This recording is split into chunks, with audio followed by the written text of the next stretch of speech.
Good morning, student. Today in this lecture, we will discuss about the analysis of multi-story frames buildings. ठीक है, आज हम design of concrete structure lecture में multi storey जो buildings होती है उसको एनालिसिस करने के जो मेथड्स है वो वाले मेथड्स हमने आज डिस्कस करने हैं, राइट। तो analysis of multi storey frame building को एनालाइज करना है। तो देखो, मल्टी स्टोरी बिल्डिंग की जो फ्रेम्स होते हैं उनको एनालाइज करने के लिए आपके दो तरह के मेथड्स हैं जो हमने यूज़ करने हैं। एक होता है सब्स्टिट्यूट मेथड और दूसरा होता है आपका पोर्टल मेथड, कैंटिलीवर मेथड, या हम बोलते हैं इसको फैक्टर मेथड। ठीक है, तो हमने दो मेथड मेनली डिस्कस करने हैं। पहला है आपका substitute method. This method is used for the analysis of multi storey frame subjected to vertical load only. कि ये वाला जो मेथड है ये हम यूज करते हैं सिर्फ वर्टिकल लोड एनालिसिस के लिए। मान लो जो भी आपका, जैसे ये आपका एनालिसिस है, ये आपका मल्टी स्टोरी बिल्डिंग है आपकी, ठीक है, ये आपकी मल्टी स्टोरी बिल्डिंग है। इसको एनालिसिस करने के लिए हमें, कि मान लो ये आपकी बिल्डिंग है, मल्टी स्टोरी बिल्डिंग है, तो अगर तो मान लो इसमें आपने वर्टिकल लोड एनालिसिस करना है तो इसके लिए जो आप मेथड यूज करोगे वो मेथड होगा आपका सब्स्टिट्यूट फ्रेम मेथड। ठीक है, this method is used for the analysis of vertical load only. अगर मान लो आपने हॉरिजॉन्टल लोड को स्टडी करना है, उसको एनालाइज करना है, तो उसके लिए जो मेथड यूज होते हैं उसको बोलते हैं हम portal method. Portal method, cantilever method और फैक्टर मेथड, ये मेथड हम यूज करते हैं used for the analysis of multi storey frame subjected to horizontal load only, like wind. जैसे हॉरिजॉन्टल लोड आपका विंड का लग जाता है। तो ये दो मेथड है जो हमने डिस्कस करने हैं। अब हम इसको one by one in method को स्टडी करेंगे। अभी जो हमने मेथड डिस्कस करना है वो है आपका पोर्टल फ्रेम मेथड, राइट। अभी जो मेथड हमने डिस्कस करना है वो है आपका पोर्टल फ्रेम मेथड। तो देखो, पोर्टल फ्रेम मेथड को करने से पहले आपको कुछ चीज़ें अज्यूम करनी पड़ती है, कुछ एजप्शंस हैं जो हम काउंट करेंगे इस मेथड को करने के लिए। इसकी दो एजप्शंस है जो हमने काउंट करनी है। पहली एजप्शन तो है जो पॉइंट ऑफ कॉन्ट्रा फ्लेक्सर है, point of Contra flexor occur at the middle of all member of the frame. जितने भी आपके मेंबर है उन मेंबर के मिडल पे, ठीक है, पॉइंट ऑफ कॉन्ट्रा फ्लेक्सर होगा। और दूसरी एजप्शन क्या है कि जो हॉरिजॉन्टल शियर है, horizontal shear taken by each interior column is double of that of exterior column.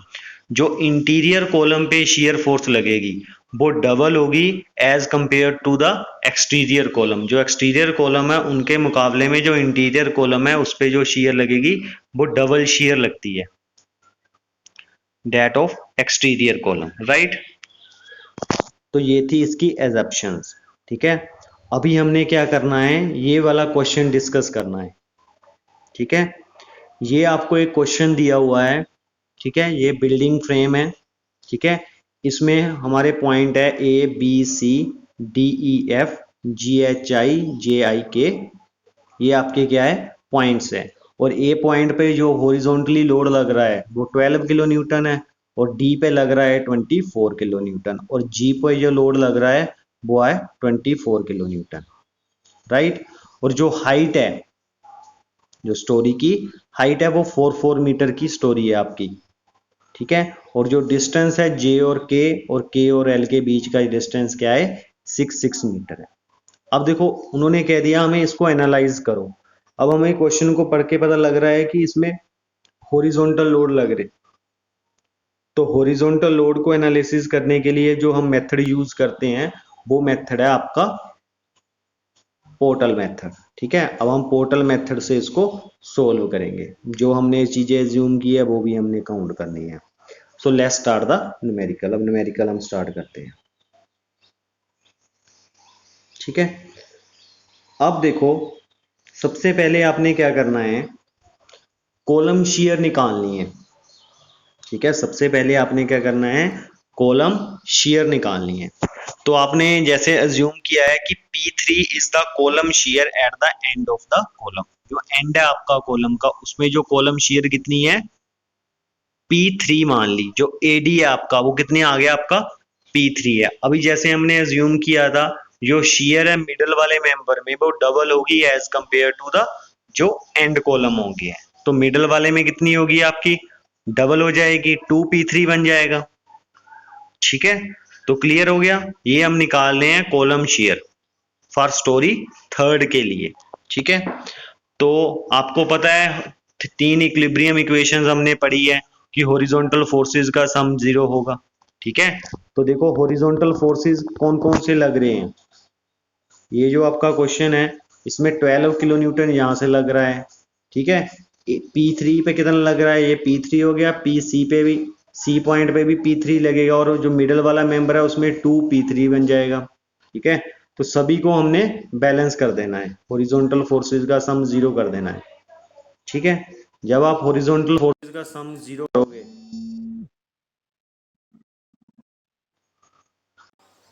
जब आप हॉरिजॉन्टल फोर्सेस का सम 0 करोगे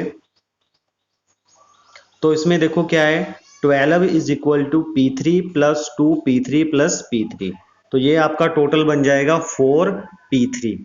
ठीक है, तो 4 इधर डिवाइड हो जाएगा P3, तो P3 की वैल्यू कितनी बन जाएगी, 3 किलो न्यूटन। ठीक है, तो जो कॉलम शेयर है for the end column AD and CF is equal to 3 kilo newton, और जो इंटरमीडिएट कॉलम है आपका BE वो आपको पता है डबल होता है, तो ये बन जाएगा 2 इंटू 3 मतलब 6 किलो न्यूटन बन जाएगा। राइट, ऐसे ही आपने कॉलम शेयर निकालना है सेकंड स्टोरी के लिए।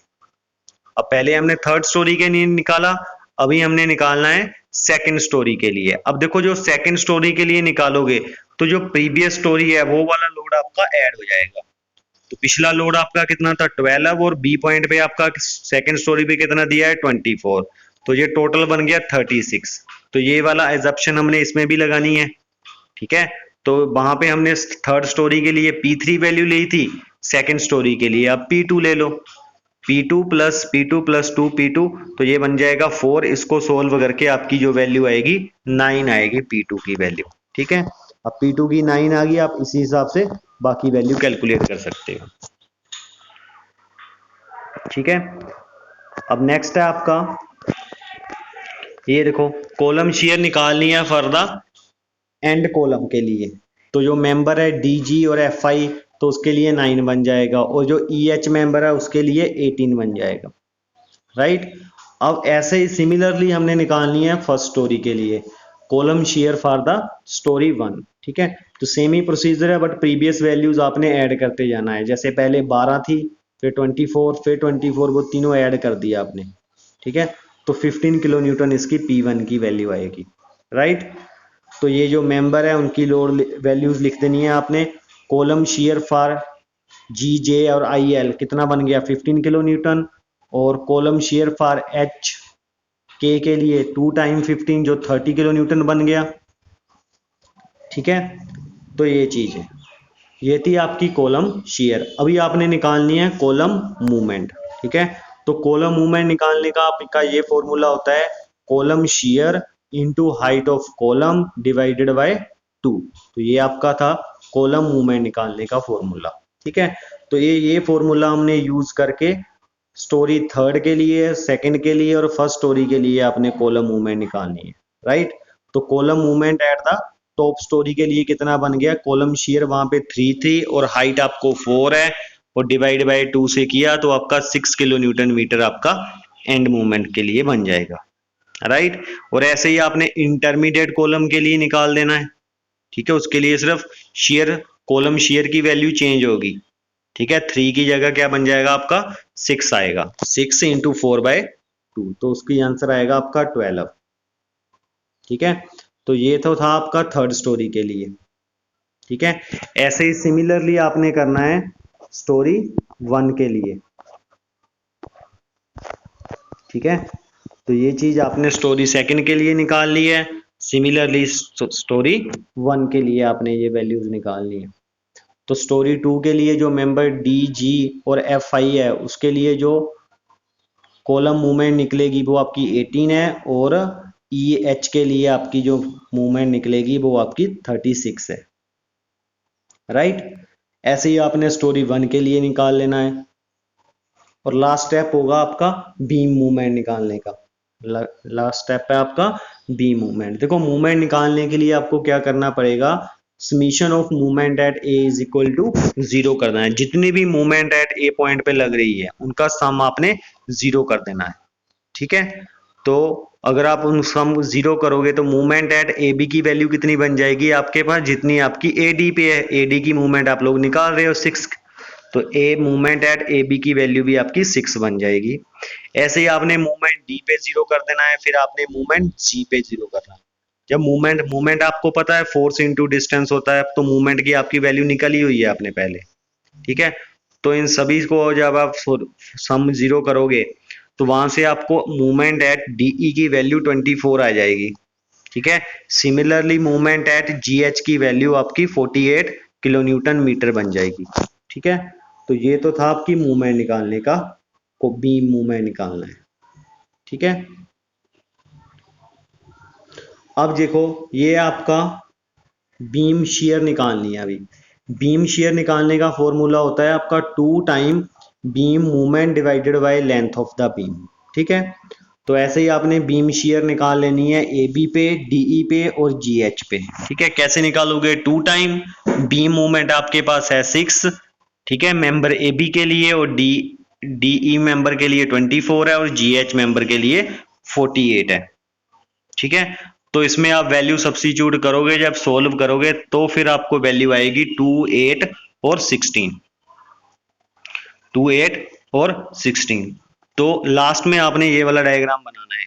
इसमें जो जो वैल्यूज आपने निकाली है, ठीक है, वो वैल्यूज आपने सब्स्टिट्यूट कर देनी है, और इसी को हम बोलते हैं शेयर फोर्स डायग्राम, ठीक है। जैसे देखो जो आपका मेंबर ए बी था उसमें जो वैल्यूज थी, ठीक है, वो आपकी 2 किलो न्यूटन आई थी, 2 किलो न्यूटन आई थी। और जो बीम था, कॉलम था, उसकी 3 आई थी, 6 आई थी। जितनी जितनी आपकी वैल्यूज है आपने इसमें हमने सब्स्टिट्यूट कर दी है। तो ये इस डायग्राम को हम बोलते हैं shear force diagram for the analysis of multi story building frame, ठीक है। तो ऐसे आपका ये न्यूमेरिकल कंप्लीट होगा, ठीक है। क्लियर हो गया सभी को? अगर कोई डाउट हो तो पूछ लो।